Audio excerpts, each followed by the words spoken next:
Thank you so much. Well, good afternoon, everyone, and thank you so much. Right back at you. You know, what a great team there. Thank you for the introduction, and GSK is an incredible company, not only here but around the world, supporting our healthcare system. I'm very, very grateful. I'm thrilled to be back here today alongside Minister Dunlop. I know they've all been introduced. I was hearing in the back, but what a champion when it comes to education. My parliamentary assistant for intergovernmental affairs, Will Bowman. He wears about 10 different hats, as you heard, and some of our great local members. Ministry Tangri doing a great job on the economic development file, and Pill Hill, as we call it, and my other champions, MPPs, Deepak Anand, Rudy Cazzetto, and Sharif Sabawe, and MPP Kusendova just had a little boy, adding to the PC team, so she'll be back up and running. I also want to acknowledge Mayor Parrish as well. I absolutely love the mayor. We hit it off right away, and I have to tell you, it's so nice to be able to say I love the mayor of Mississauga. I couldn't help myself. I couldn't. But the mayor, you know something? The mayor brought me by a present, and when people come by, they have a couple options. Either come to the big fancy office at Queen's Park, or come to my little humble little solarium that's about that wide and about 30 feet, and we have a wood burning stove. So the mayor's come over a few times, and came over with George, and George was out there chopping wood for my little wood burning stove. She came by and gave me a present, and she said, "This is going to help you chop the tariff." So I'm going to see. I told her I don't know. I think I know what it is, but I'm going to see what it is. Oh, this is beautiful, Mayor. An axe. Boy, I tell you, it's beautiful. Thank you.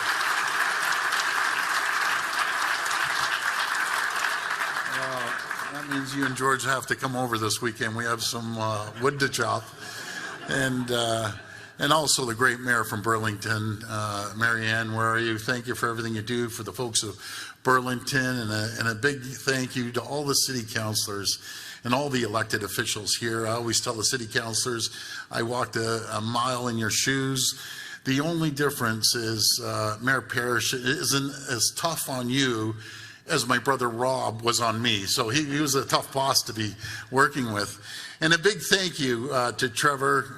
Trevor, absolute champion, has done an incredible job, and the board of directors and all the members for inviting me to speak today. The Mississauga Board of Trade plays such an important role in supporting the region's businesses and entrepreneurs, and I want to thank you all for doing what you do. Today, given that we're just a few days away from a new administration in the White House, I want to start by addressing the issue that's on every person's mind in our entire country right now. The very real threat of a 25% tariff on Canadian goods entering into the United States. Everyone in this room knows about the devastating impacts that these tariffs would have on both of our economies. And I'll tell you, folks, we just got off a cabinet meeting, and a few days ago they briefed me on the impacts. This is serious. This can affect anywhere from 250,000 to 500,000 people. So we're doing everything we can and affect many of the businesses right in this room. It could cost Ontario hundreds of thousands of jobs, as I mentioned. This is not something we can take lightly, and we're not. Last week, I went with all the premiers, and yesterday I met with them again, along with the Prime Minister in Ottawa, to continue pressing the federal government to do everything humanly possible to avoid U.S. tariffs. We agreed on the need to stand united, to take a Team Canada approach that builds on the strong relationships we have with our American friends while standing up for Canadian workers in every part of our country. As we prepare for the incoming administration, Ontario is doing our part. Over the last several months, we've met and spoken with business leaders from both sides of the border and lawmakers representing every corner of the U.S., including senators and congresspeople and governors. Literally every day they have 3 or 4 scheduled to meet, which I'm doing again after we talk here. We'll talk to a couple governors who are set to be in the cabinet secretaries down in the U.S. and advisors in the incoming U.S. administration. In these conversations, I've stood up for Ontario close economic partnership with the U.S. and pointed out the balanced, integrated two-way trade system that equally benefits both of our countries. And I think it was you, Trevor, when I heard you speaking about the trade we have. We do approximately $500 billion of trade. Yes, we are the #1 export destination to 17 states, #2 to 11 other states. As a country, we're the #1 export destination to 28 states across the country. But we're a great trading partner, and so are they. They are. At no point has any American I've ever spoken to claimed that Canadian businesses or trade with Canada is the problem. Not Republican, not Democrat, never a harsh word about Canada or the trade. Instead, I've heard significant concerns about how China is ripping off American workers and the need to get serious about fighting back. Canada can help. Over the past few weeks, you may have heard me talking about Fortress AMCAN, a renewed alliance between America and Canada that can be a beacon of stability, security, and long-term economic growth on both sides of the border. Fortress AMCAN would be a true partnership, one that respects each country as proudly independent, with alignment on shared priorities.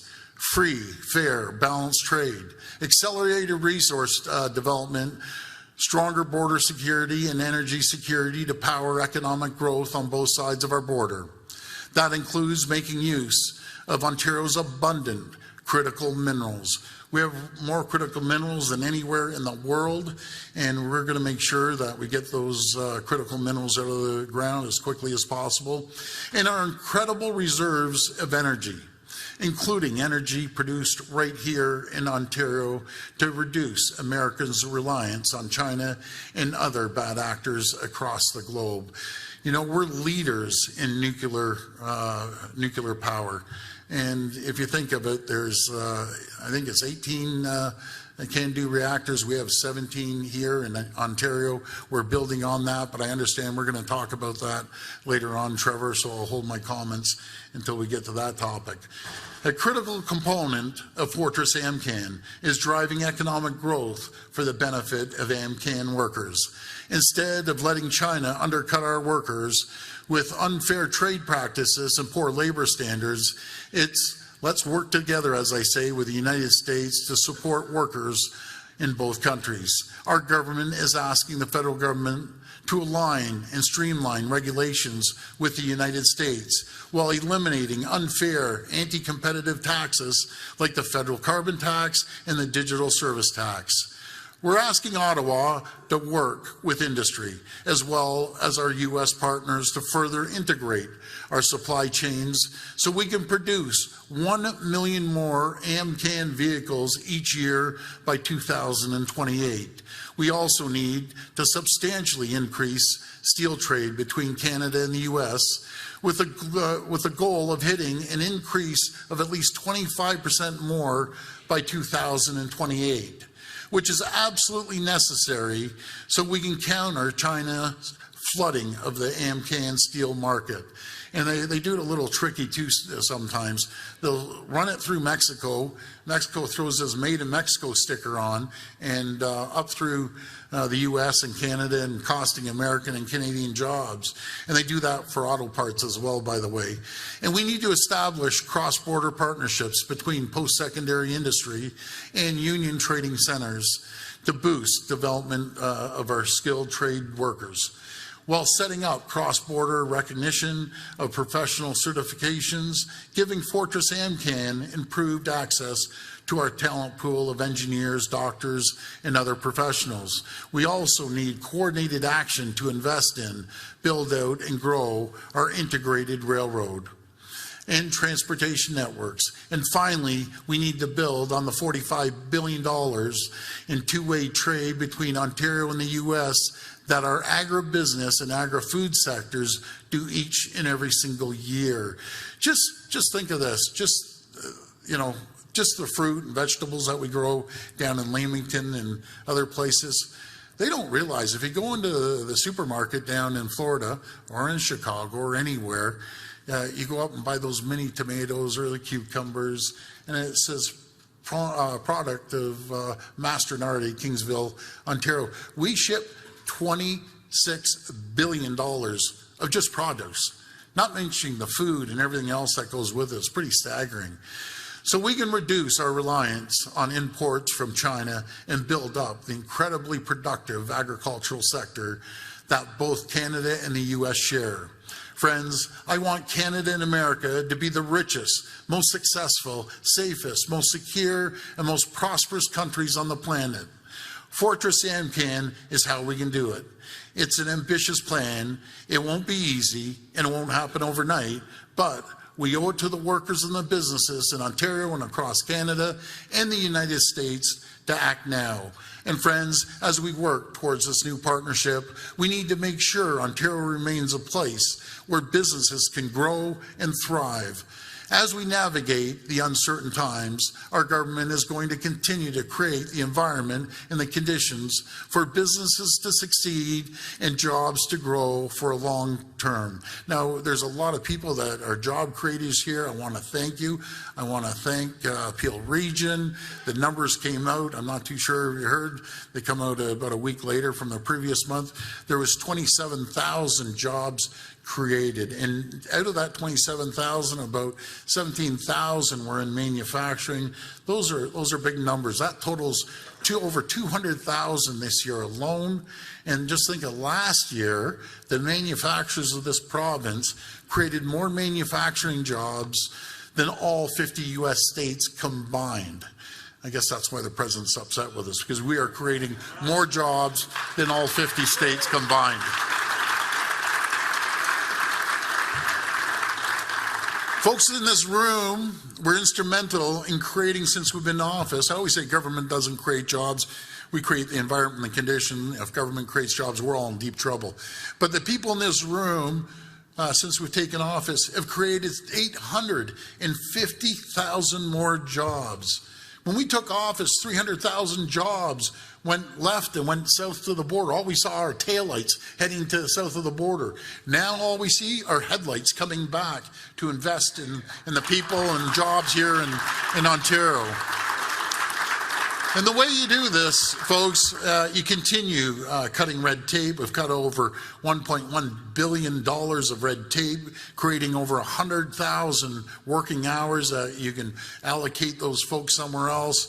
We're keeping taxes and fees low and invest in infrastructure that our growing communities need. We have never, ever raised a tax. You think of that, ever. When we came into office, our revenues were $150 billion. We grew those revenues up to $214 billion, $64 billion of increase in revenues, never increasing in tax. Matter of fact, we reduced the cost of doing business by $8 billion each and every single year. It's a simple theory, and it just works. The theory is put money back into people's pockets. They're going to go out. They're going to stimulate the economy. They might go out as simple as going out for dinner or buying your kids a pair of sneakers or clothes or something, doing a quick little renovation. If you start taxing them, they have less money in their pocket. They're going to go and do those things. It's the exact same for businesses, and I know all the business people in this room do the same thing. I can talk about our business. You make a little money, you put more money into your people, into infrastructure, into technology, into growth. That creates more jobs. It's a real simple theory, and it works. We're investing over $100 billion over the next 10 years to build more transit, roads, and highways to keep people and goods moving. Here in Peel Region, we're bringing fast and reliable transit to downtown Mississauga and Brampton with the construction of the Hazel-McCallion line. And I'm sure our good friend Hazel's smiling right now. And we're building Highway 413, which will reduce travel times by 30 minutes each way for Brampton and Peel Region commuters. And we're making historic investments in healthcare, including the largest investment in Ontario's history. Let me rephrase that. In Canada's history, right here in Mississauga, to build Canada's largest hospital. And I saw Carly from Trillium. Where are you, Carly? What a champion Carly is. I think the world of you, Carly, and keep going. Our government will always be here to support our businesses, workers, and families. We'll always have your backs, now more than ever. Once again, I want to thank you so much for allowing me to speak today, and may God bless the people of Ontario. Thank you so much. Thank you.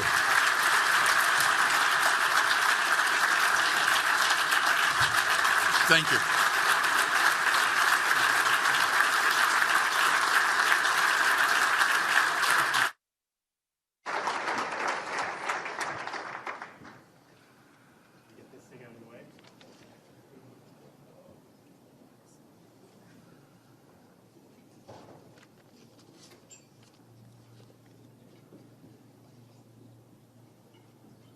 Be a quick sec, folks.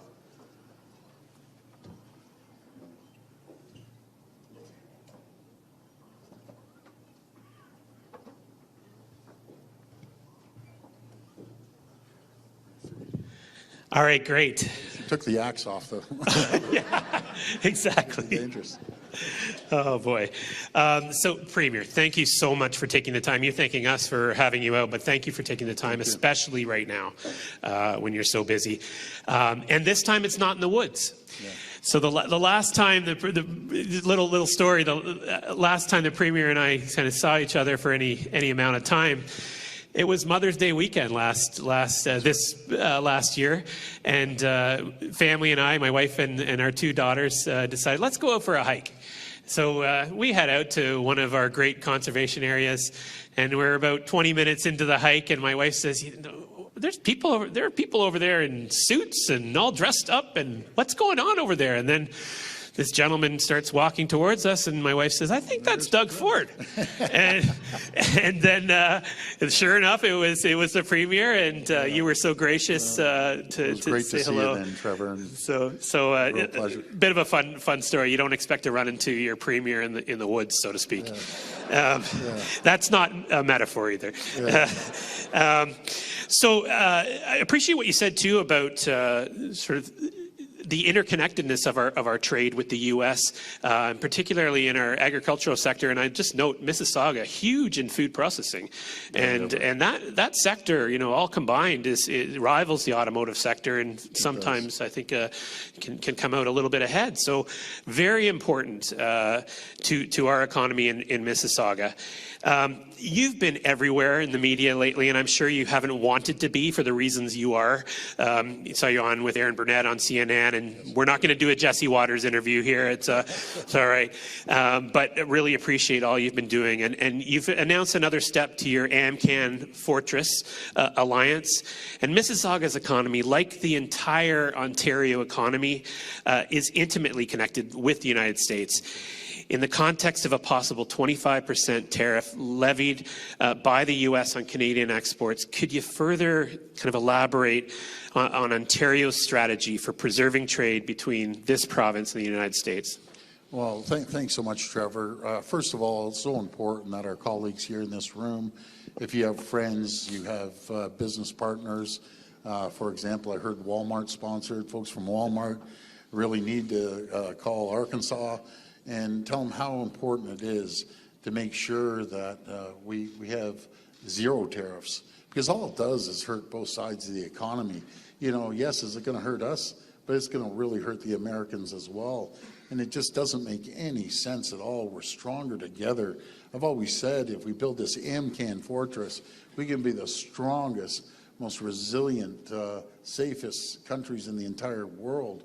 As we see, cheap imports are coming over from China, and they're playing unfair in the schoolyard per se, Mexico.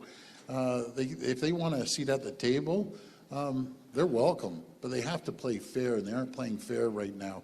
And I've always encouraged the federal government and the U.S. government, let's do a bilateral trade deal with the U.S., and then we'll do another bilateral trade deal with Mexico. It's all about communication. As I was saying when I was speaking there, every day, not just myself, my other colleagues within our caucus and all the premiers are reaching out to their counterparts in the U.S. And when I saw everyone yesterday, I said, did you hear any negative comments? Not one single negative comment.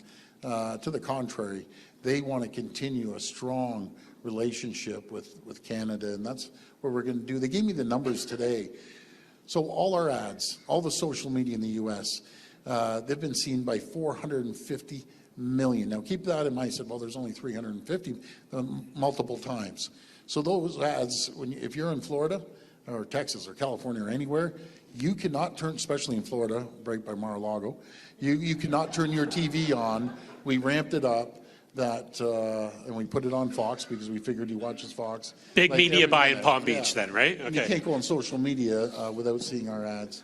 So it's a big impact. Yeah, absolutely. And you've seen the plan. You met with Minister LeBlanc. Yesterday you met with the premiers and Prime Minister, and you really stressed the importance of being united and that it's Canada first. And we know that Premier Smith in Alberta decided not to kind of sign on to the communique and has her own provincial interests, industries to protect and make a point of that. Do you see her coming on side now that she's sent a message that she's looking out for her oil and gas industry? Well, I just take a different approach. I respect Minister Smith, but I just believe in Canada comes first. Her oil sector is like our auto sector or our food sector, agricultural sector. And, Newfoundland, they do 200,000 barrels a day. And if you look at Saskatchewan, they do about 450,000. They're the largest producer of uranium in the world. The U.S. couldn't survive without them. 87% of their potash keeps their agricultural sector open. So everyone has something that they're saying, hey, we may have to sacrifice a little bit. I'll just leave it at that. Country comes first, and we'll decide. Yeah. Thank you for that. When it comes to potential stimulus from the federal government, from the provincial government, how far along are you with discussions on this topic where, if, God forbid, these tariffs do come through and we do need to stimulate the economy, what kind of magnitude are we looking at there? It's billions. So we had that conversation around the table yesterday with the federal government, the two ministers, Minister LeBlanc and Minister Jolie, and the ambassador was there too. And they've agreed that we need to put some money into the economy. God forbid, the tariffs continue for a long period of time. It's no different than really the pandemic. We may have to put tens of billions of dollars into the economy to keep people moving, keep people afloat. Our nickel industry, we have the finest grade nickel anywhere in the world, and everyone wants our nickel. 47% of it gets shipped down to the U.S., and they can't survive without our nickel for their manufacturing and for their military, but we may have to stockpile it. Yeah, it will go up in cost, but we'll stockpile it and sell it after. But that's just one example of many that we're going to have to support. And to be very frank, I do not have the mandate to spend tens of billions of dollars right now. will you be looking for that mandate in the stay near tuned. future? We'll see what happens on January 20th or 21st. But we really do have to see what happens January 20th and 21st. I think he's going to come out of the gate real quick and start hitting us with tariffs. And he's going to try to, pay for his debt and everything else with it. But it's not working. It will not work. Well, I guess, to put a fine point on it, the message is the impact on his own citizens and his own economy. It's going to drive up the cost. Yeah. So I'll give you one example. Say someone wants to buy a pickup truck down in Texas. That's about $60,000. It was made up in Oshawa. That same pickup is going to cost $75,000. And this is what we're communicating to the elected officials down south, and they all agree. It's not good for the economy on both sides. What really bothers me is when President Trump says we don't need Canada. Well, he'd wake up real quick if the 4.3 million barrels were cut off, that 67% of energy imports go down there. Not that I'm speaking for Alberta, I just want to be clear on that. But, or a 25% tariff on the 4.3 million barrels would jack up the cost of gasoline down there by $1. You cut off uranium that everyone else in the world wants, it'd be devastating. I mentioned potash or nickel or aluminum from Quebec. But guess what? The Premier of Quebec said, I'm going to use every tool in my toolbox. Ontario said that. And every other Premier said that. So we do have a Team Canada, and hopefully Alberta. Fantastic. Fantastic. So we will wait and see. And again, thank you for all the efforts together with the other premiers and the federal government as well. Moving to another topic, and you mentioned it in your remarks, is infrastructure. It's been one of your government's top priorities since you took office in 2018. Can you outline how your government envisions eliminating Ontario's infrastructure deficit and building the infrastructure that the province needs as our population grows? How does this impact Mississauga? And I'm just going to add a little nuance to this. And the downloading of regional roads, stormwater infrastructure, waste collection services, and 2 community recycling centers to Mississauga. So this is part of the whole negotiations around region appeal and downloading of those select services. Where do you envision the restructuring of responsibilities proceeding from here between the region appeal, Mississauga, Brampton, and Caledon? Well, that's a whole story, right, Mayor, between all 3 different cities and Brampton, but I know the mayor is very, very happy about the roads. It's going to save a couple $100 million, and there's just better ways of delivering services. They told me, Mayor, and you probably have these numbers better than I do. So we looked at the garbage contracts. Now think of this: just Brampton, Mississauga, and Peel. There's 165 or some crazy number. I think it's 165 garbage contracts for 3 regions. I know there's business people in here thinking 106, how can that be possible? So those are the areas that they can look at and restructure. But I always want to tell the mayors we'll always be there. We'll always be there to support them. I know Minister Kinga Surma, Minister of Infrastructure, has announced $3 billion of water infrastructure as well that we can support. And there's other infrastructure projects that the mayor was talking about just before we got out there. So we're stepping up, and that axe cost me $30 million, by the way, just to let you know. And just on that, with regard to municipalities, and we're seeing, of course, their costs rise with everyone else's, and whether it be policing services or whether it be accommodating newcomers and that sort of thing. Have you been looking at any kind of change to formulas or how that relationship works between municipalities in the province? Well, I just feel the province, you have the finances to do these large projects, like over at Trillium. It's the largest in the country, and it's massive. I think I've lost track, Carly. It's up towards 12 billion, somewhere around there.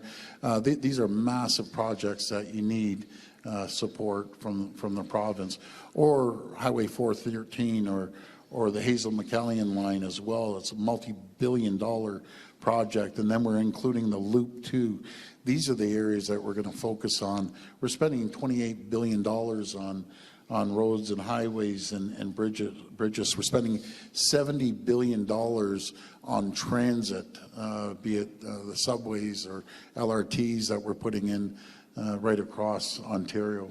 Great. Thank you. Moving to sort of our fiscal health right now in the province.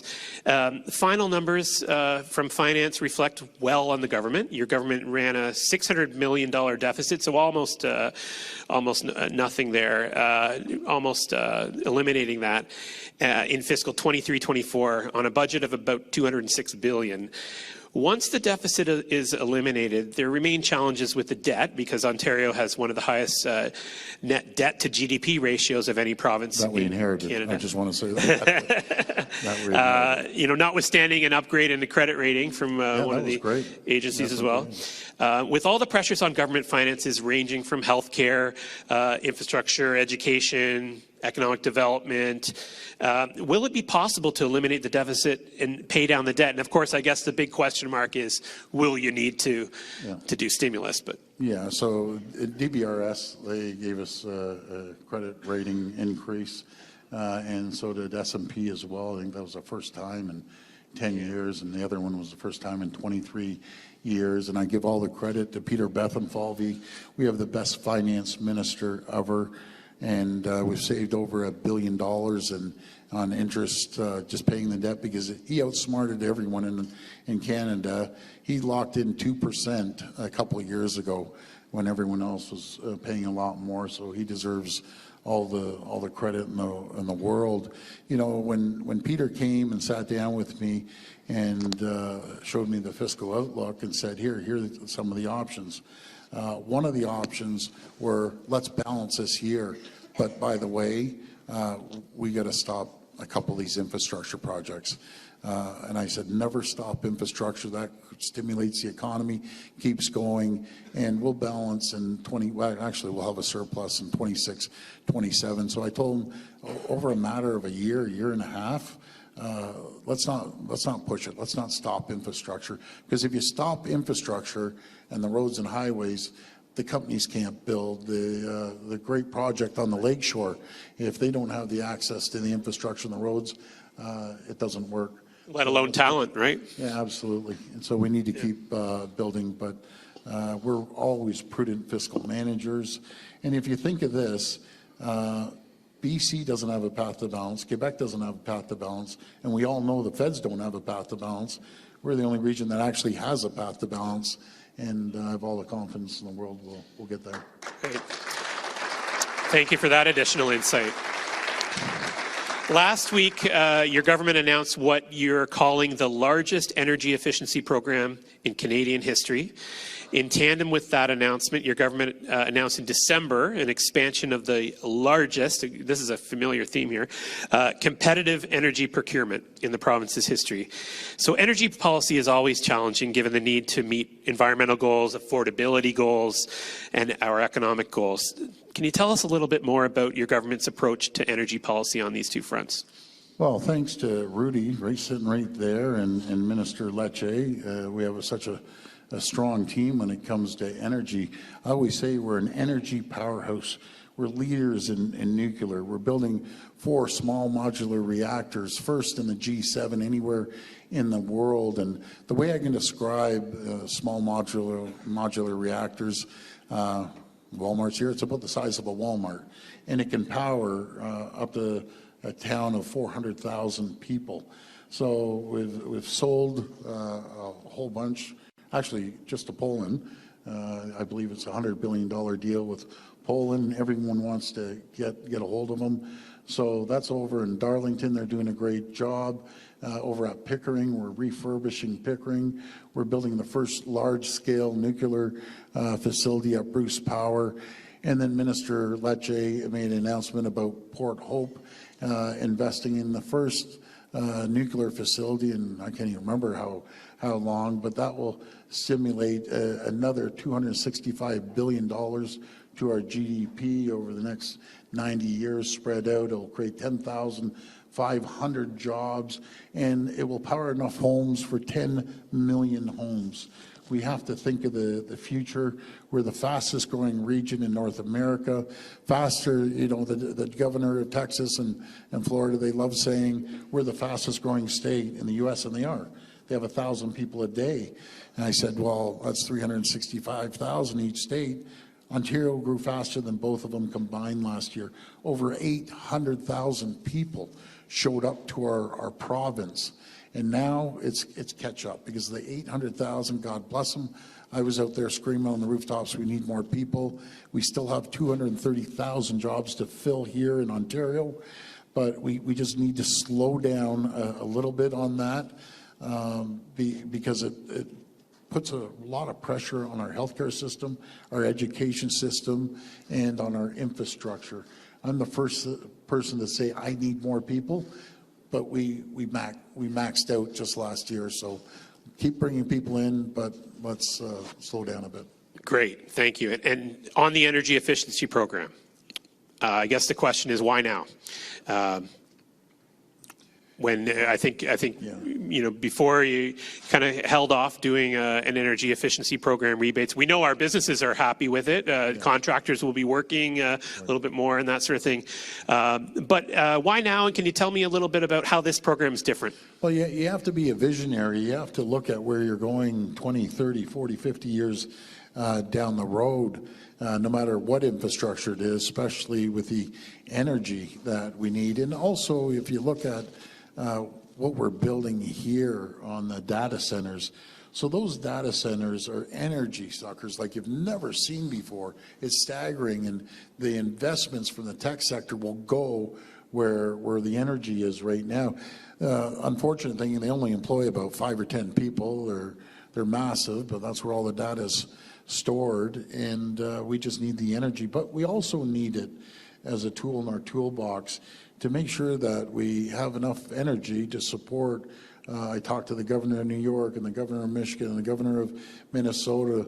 We keep 1.5 million lights on in those 3 states, and we have to have enough energy to support our neighbors to the south as well. And that's exactly what we're doing. We're going to make sure that we have low-cost, affordable, green, clean, reliable energy, and we're leaders in nuclear. Great. Thank you very much for that additional insight. You mentioned data centers, and of course, one thing driving that is AI, which requires a lot of energy in those data centers. And we're a leader in AI. Just received the Nobel Prize and that sort of thing. And one area that we expect AI to play a key role is in life sciences. And we know that one of our member firms, Roche, announced an AI initiative just late last year. And just wondering, with regard to the life sciences strategy, and I know that Minister Videlli said, this is the new EV strategy. This is as important. We're going to keep pushing this. So among Canada's 10 largest cities, we look at Mississauga, we're second largest in terms of life sciences. And that success is partially due to good policies locally and provincially to build up the industry. So how will the Ontario Life Sciences strategy, now in its kind of second phase, help Mississauga take our life sciences industry to the next level? Well, we've seen over $5 billion in investments from companies like AstraZeneca or Roche, and there's a whole list of Sanofi that's not in Mississauga, but down the street over $1 billion, Moderna. And GKS, are they going to invest too? They're investing? He's saying yes. He's giving me the nod. So he's open to a discussion. He's open to a discussion. Yeah, but also Spec Labs, and there's over 70,000 people that are employed at over 2,000 companies, and obviously a lot of them are small companies, but they're contributing. But the key thing is making sure we get approvals for new life-saving drugs, life-saving cancer drugs, that in Canada, we're the slowest in the G7. So we need to change that. I brought that forward to all the premiers and Health Canada. We need to be the quickest to approve it until we can get these life-saving drugs to people that need it. Great. Hear, hear. That ends sort of the question portion of today's event, but I would like to give you an opportunity for some closing remarks, if you would, Premier. Well, first of all, thank you so much. And I appreciate everyone coming out today. It's going to be a real Team Canada effort that we need from everyone. Every single company plays a big key factor. I'll mention the retailers, the food retailers, the big five that do $147 billion of revenue here. And what we need them to do, and we need every person in Canada to do that makes a difference. Yes, we're going to tariff, we're going to do everything. But when you're going down the aisle of a shopping store, take a quick peek on where it's made. And I'm not going to mention the retailer, but I'm going to mention one thing. You know, I found out, everyone's heard of Primo Pasta, right? Everyone's heard of Vital Pasta. I'm just naming two of the bigger ones. Well, I found out one retailer is going to Turkey to buy no-name pasta. Why can't those two companies do no-name? That could create a company for 100 jobs. And then the film and the packaging that goes with it. That is just one example. I walked through, you know, one of the stores, and not the grocery retail's another one, and I saw a paddle. That was last summer, and there's a big Made in USA sticker on it. And I'm thinking, we make paddles in Ontario and we make paddles in Quebec. And I know these are simple, but you can onboard a lot. When I was in Ottawa, I couldn't help myself. I ran into Costco, sat down with the folks there, and said, start onboarding. Start sourcing Canadian-made and Ontario-made products. And if you can't source them, we will source them for you, because it makes a massive difference. Imagine if we could onboard $30 or $40 billion just by changing the procurement a little bit. And I also mentioned, and a couple of people are doing it, the producers, look for the maple leaf, look for the Ontario-made or Canadian-made. I know Dempster's is doing it and some other companies compared to made outside of Canada. But we can play a huge role, and I just want to thank each and every one of you. We are going to feel a few bumps on the road, but I can tell you one thing. With the Team Canada approach, we're unstoppable. We're an economic powerhouse, not just in North America, around the world. I talked to Vic Fideli, my Minister of Economic Development, along with Nina, on the table coming in to this year. He has $40 billion worth of deals that are ready to be signed. So it's good news, because when you create the environment and conditions, companies will come here. And the number one selling feature is the talent we have here. We have talent second to none. You mentioned the tech sector. So the kids that graduate aren't hopping on the plane going to Silicon Valley. They employ about 388,000. We're growing at over 350% faster than Silicon Valley in the tech sector, and the deep tech sector, as they call it. We employ, again, over 425,000. We have the brightest, smartest minds in the world right here in Ontario. I want to thank you, and God bless each and every one of you. Thank you so much, everyone. Thank you so much, Premier.